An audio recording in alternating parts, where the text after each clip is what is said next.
आम्ही आलो सोमनाथमध्ये म्हणून पहिल्यांदा सर्वांना जय सोमनाथ. आज आपल्याला जायचं होतं सोमनाथ महादेव मंदिर. हे आहे मोबाईल लॉकर. इथं मोबाईल ठेवून आम्ही दर्शन घेऊन आलो. आणि हे आहे सोमनाथ महादेवाचं मंदिर.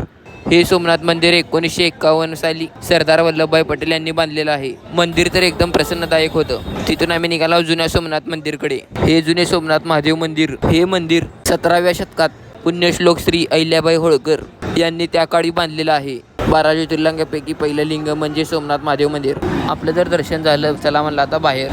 आम्ही निघालो आता सोमनाथमधील लोकल सीन बघायला. पुढे गेल्यावर आम्हाला दिसले समुद्रातील मोठमोठ्या नावकाट्या. तिथून आम्ही आलो पहिला भालका तीर्थ मंदिर.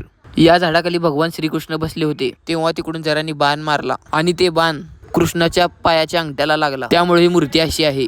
तिथून आम्ही निघालो पुढं म्हणजेच समुद्राच्या किनाऱ्याला. आम्हाला समुद्राच्या पाण्यात 2 महादेवाच्या पिंडी बघायला भेटल्या. लाटा तर पिंडीवरून उसळून जात होत्या. समुद्राच्या किनारा आम्हाला असं काय बघायला भेटलं. समुद्रात भेटलेल्या शिल्पातून आम्हाला तो फोडून त्याच्यामधले मोती दाखवत होता. एका शिल्पात कमीत कमी 2 ते 3 मोती निघतात. मोती तर एकदम चमकत होते.